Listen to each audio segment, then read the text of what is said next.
Nag-aayos nga tayo kasi meron tayong lakad. Since February 14 ngayon, igagala natin si Kuya Skyler kasi may nagbigay sa kanya ng regalo. So, may pera siyang panggastos. So, syempre, date na natin siya. So, ayan. Nga pala. Lagi kong gamit itong sunblock ni Bello. Ayan. Kojic. Kitang-kita naman, napakatagal na nito. Kojic acid. Acid. Basta kayo na lang magbasa eh. Treasurerselic acid. Tranexamic acid. Kala nyo dyan. Marunong tayo magbasa. So, lagi ko itong ginagamit. As in, laging-lagi. Punta tayo sa Kiddie Palace. Kasama si Skyler at Marcus. Ito na yung Valentine's natin. Imbis na kami mag-asawa ang lalabas, ay yung mga bata na talaga yung lalabas natin. So, simple lang natin yung ating makeup. Kasi hindi mo na kailangan ng bongga. So, hindi ko alam kung anong gamitin ko. Hindi na tayo mag-shampoo. Saan ba yun? Ito na lang. Magkakontak lens sana tayo kasi pipilit sana natin magamit yung contact lens natin. Na hindi natin malaman naman kung saan gagamitin. Bili kasi nang bili. Actually, hindi ko talaga siya binili. Binili ko talaga siya. Nabili ko talaga siya. Pero accident ko lang siyang nabili. So, ayan. Ang gamit ko nga pala ay YSL na foundation. So, ayan. Ganyan na lang. Kasi yung swatch ko. Hindi ko naman talaga bibilin dapat yung contact lens. Nasa cart ko lang siya. Ewan ko ba kung bakit na kasama siya sa mga binili ko. Nung bumili ako ng mga laruan nila Skyler. So pagkita ko, not one, but two. Dalawang contact lens pa talaga at magkaparehong kulay. Pero meron naman ako talagang mga pinin doon ng mga contact lens. Pero magkakaibang kulay naman kasi siya. Ewan ko ba kung parehong kulay pa yung nakuha ko. So ganyan lang, simple lang natin. Muna tayo mag-makeup ng bonggang-bongga kasi saglit lang naman tayo. Tapos syempre, itong gamit natin yan. Galing ko sa Face Republic. Ito yung matagal ko nang ginagamit since 2019 pa. Ayun, gusto ko siya. Kasi hindi siya dry sa labi. Tapos, basta gusto ko lang siya. Tapos, may mga blush ako dito. Yan, binigay lang to sa akin ng asawa ko eh. Tapos, ito na lang yung gamitin natin. Hindi na masyadong pink na pink. Ay, may umutok dito. May umutok dito sa tabi ko. Nandito si Marcos kasi. Kakakain lang nila ng lunch.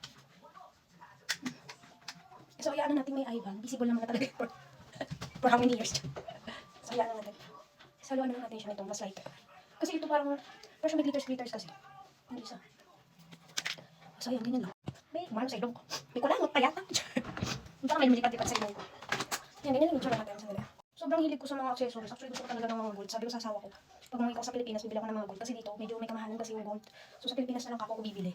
Pupunta kami sa Upin pag umuwi ako. Tapos, mamili ako ng alahas. Kasi mga ginagamit ko talaga yung kaya hindi yan mga totoong gold. Mahilig talaga ako sa gold. Tapos, gusto mag-business ng gold. Kaya lang hindi talaga ako makita magsusupply sa akin ng gold.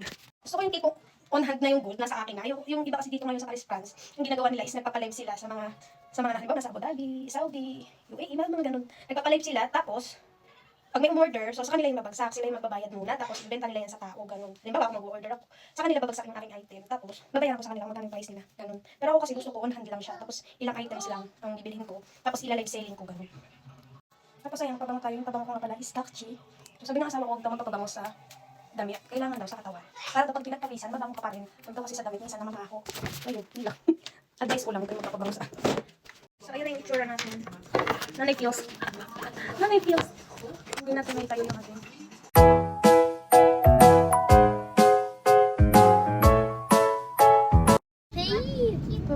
Dolash.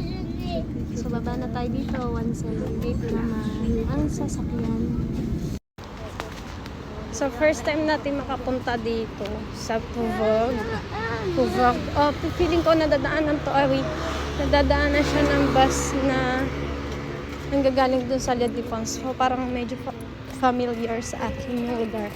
So tatawid tayo. Ayan yung 178 na sasakyan natin. First time nga pala namin pupuntahan tong Kiddie Palace na to.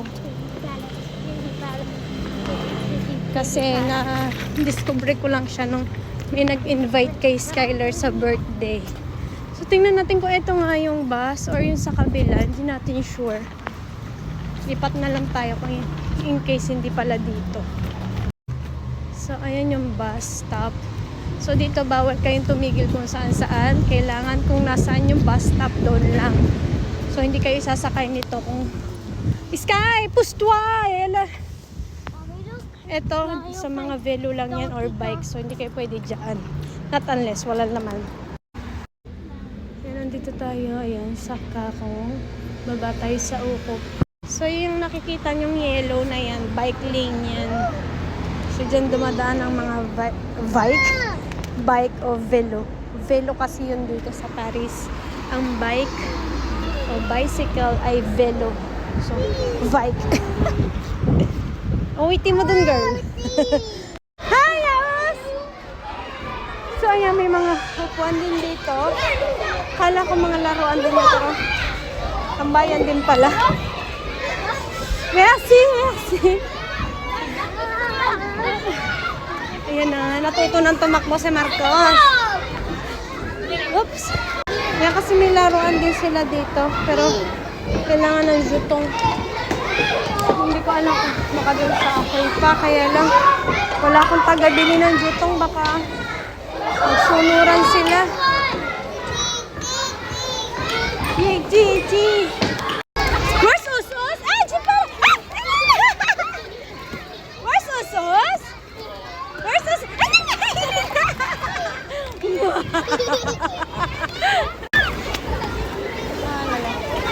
Ah, where is Usos? Kuya, Usos? Where's Usos? Where's Usos? Where's Kuya? Oh, lala!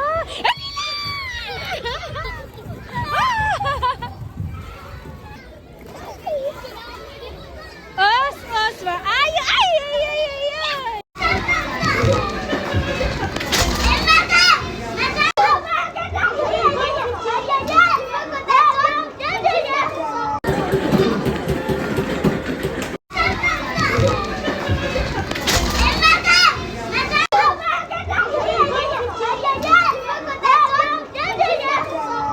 Halika ka!